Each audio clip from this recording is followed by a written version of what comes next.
السلام علیکم ورحمۃ اللہ وبرکاتہ۔ کیا حال ہے آپ لوگوں کے؟ الحمدللہ رب العالمین، نحمدہ ونصلی علی رسولہ الکریم، اما بعد فاعوذ باللہ من الشیطان الرجیم، بسم اللہ الرحمن الرحیم، رب اشرح لی صدری ویسر لی امری واحلل عقدۃ من لسانی یفقہوا قولی۔ مخلوق کی باتیں، معاملات کی باتیں، حالات و واقعات کی باتیں تو سبھی کرتے ہیں۔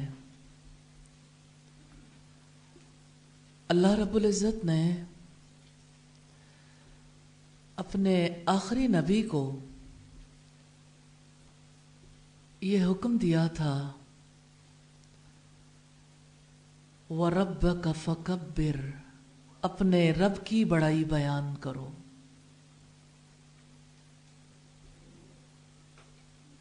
اس مقصد کے لیے اس نے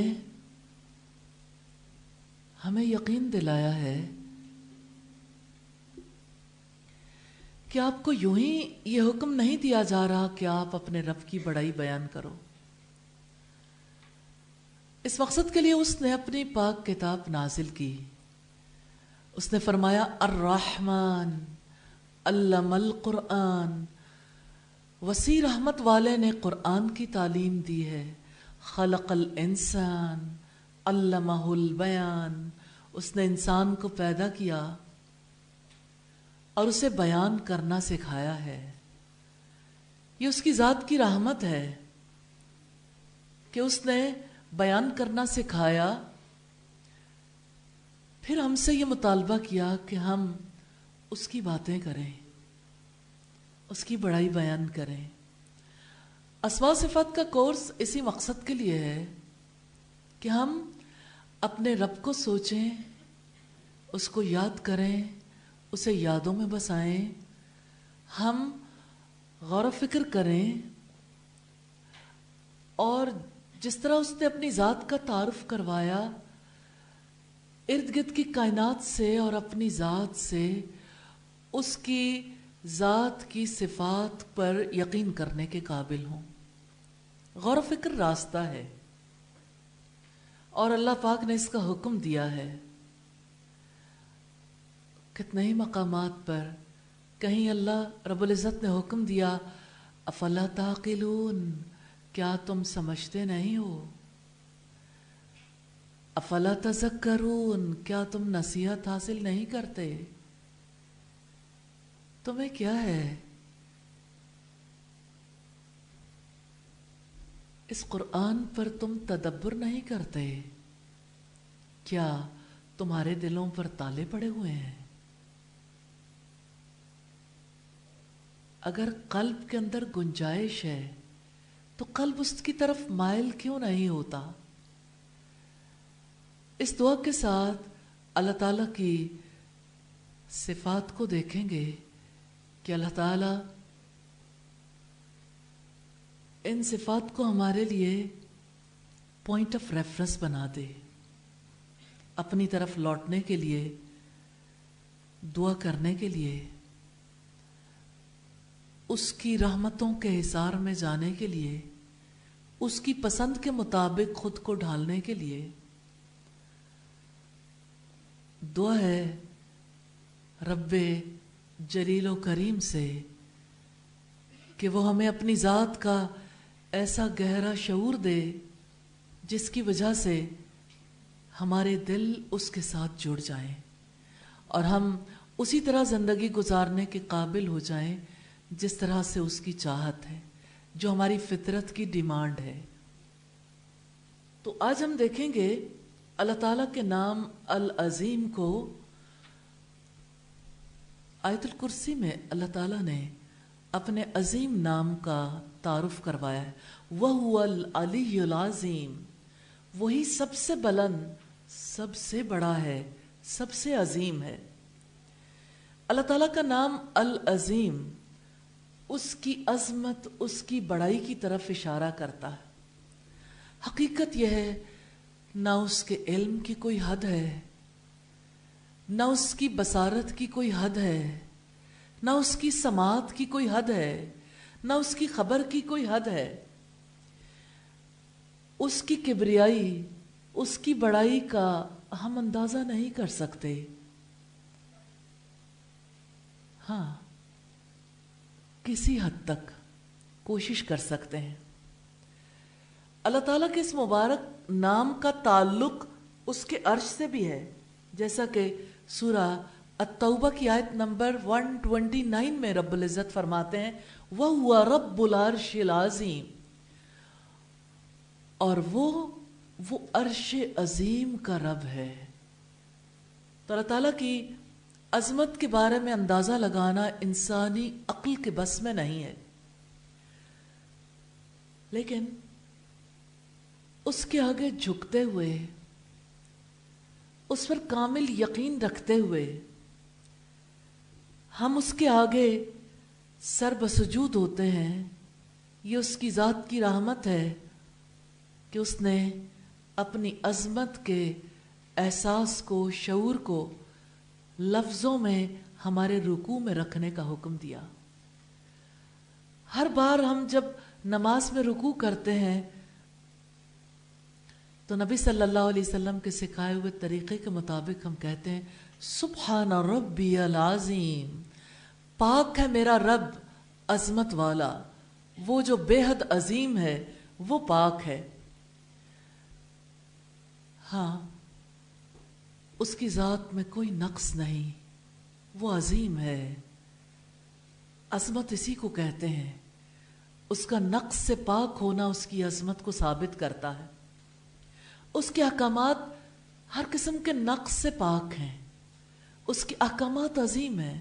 اس کے مقابلے میں کوئی ایسا حکم نہیں رکھا جا سکتا، کوئی ایسا اصول نہیں رکھا جا سکتا جو انسانوں نے وضع کیا ہو، کیونکہ اس کی کوئی حقیقت نہیں ہے۔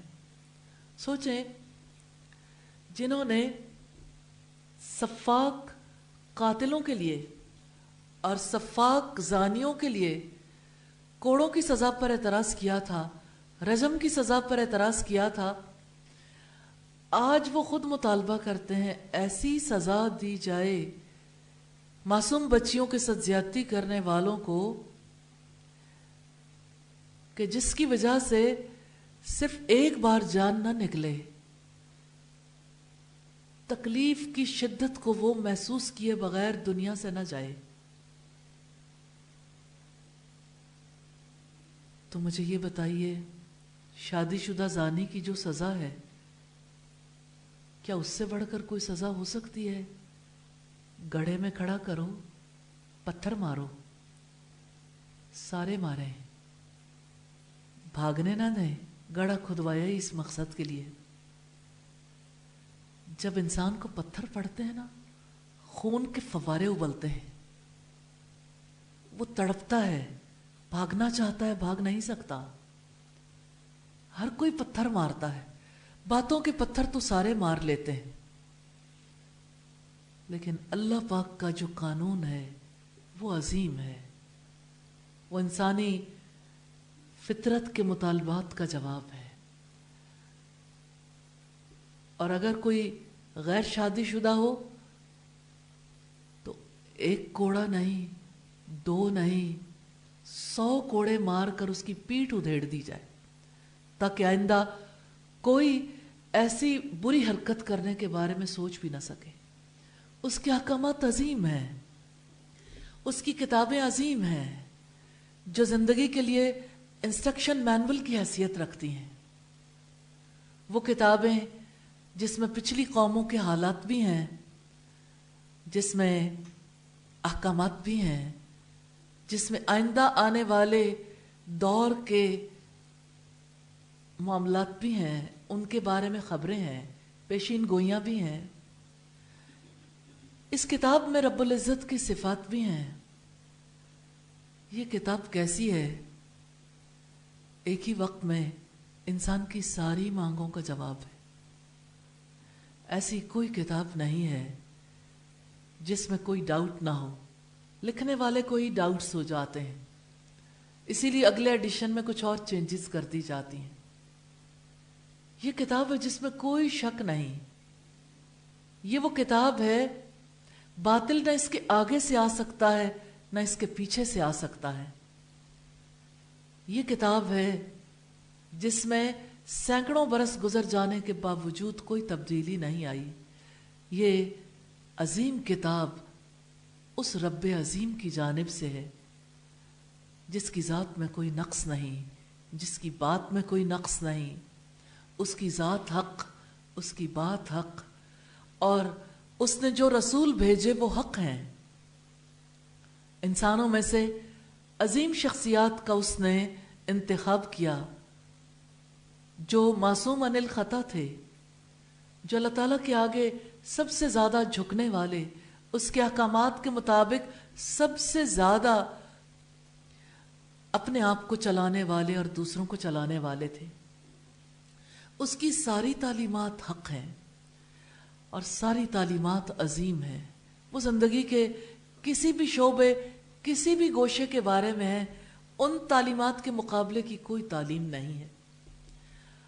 اور ہم اپنے رب کی عظمت کی وجہ سے، ہم اپنے رب کے عظیم کاموں کی وجہ سے، عظیم معاملات کی وجہ سے اس کی اطاعت کرتے ہیں اور اس سے محبت کرتے ہیں اور اس کی عزت بجا لاتے ہیں اور اپنی کوتاہیوں سے درگزر کی درخواست کرتے ہیں. اس عظیم رب سے جو بلند ہے، جس کی شان نرالی ہے، اس سے ہمارا تعلق کیا ہے؟ العظیم نام میں ہمارے لیے پوائنٹ آف ریفرنس کیا ہے؟ کہ اس کا بندہ عاجز ہے، اس کا بندہ عظیم ذات سے تعلق کا محتاج ہے. اللہ تعالیٰ سے دعا ہے ہمیں اپنی عظمت کا یقین نصیب فرمائے اور ہمیں اپنی عظمت پر غور و فکر کرنے کی توفیق عطا فرمائے. کچھ ریفرنسز جو میں نے آپ کے سامنے رکھے اللہ تعالیٰ کے پیغمبروں کے حوالے سے، اس کی کتابوں کے حوالے سے، اللہ تعالیٰ کے احکامات کے حوالے سے، لیکن اس کائنات میں اس کی عظمت کی کتنی نشانیاں ہیں. آپ بڑی سی بڑی کسی مخلوق کو دیکھ لیں، اللہ کے مقابلے میں اس کی کوئی حیثیت نہیں ہے. آپ اس مقصد کے لیے غور و فکر کرنا چاہتے ہیں تو آپ اس کائنات کا مطالعہ ضرور کریں. جیسے آپ اپنی زمین کو دیکھیے، اس زمین پر جہاں آپ رہتے ہیں، اب آپ کے پاس ایسی ڈاکومنٹریز اور ایسی سرچز موجود ہیں جس کے توسط سے آپ اپنے آپ کو اپنے سٹی میں، اپنے سٹی کو اپنے کنٹری میں، اپنے کنٹری کو زمین میں، زمین کو سولر سسٹم میں، سولر سسٹم کو گیلیکسی میں، گیلیکسی کو اگلی جو تقسیم ہے اس میں دیکھ سکتے ہیں. اور آپ بتدریج اس کی عظمت کی طرف چلے جائیں گے، لیکن آپ اس کی عظمت کا اندازہ اس کی باریک بینی سے بھی لگا سکتے ہیں. آپ واپس لوٹیں گے تو آپ اپنی ذات تک چلے آئیں گے اور اپنی ذات سے اگر صرف اپنی آنکھ پر غور و فکر کرنا شروع کریں تو سائنٹیفک ریسرچز بھی آپ کو سپورٹ کریں گی کہ آنکھ کیسے دیکھتی ہے اور آنکھ کے اندر جو سیلز کام کرتے ہیں اس کی بنیادی تقسیم سے کیسے ہر جگہ پر آگے اور تقسیم ہے اور تقسیم ہے. اس کا بنایا ہوا ہر نظام کتنا عظیم ہے. اور یہ ساری چیزیں انسان کو اپنے رب کے آگے جھکنے کے لیے، اس کے سامنے اپنی عاجزی پر معافی طلب کرنے کے لیے تیار کرتی ہیں. اللہ تعالی ہم سب کو ایسے ہی غور و فکر کرنے کی توفیق عطا فرمائے.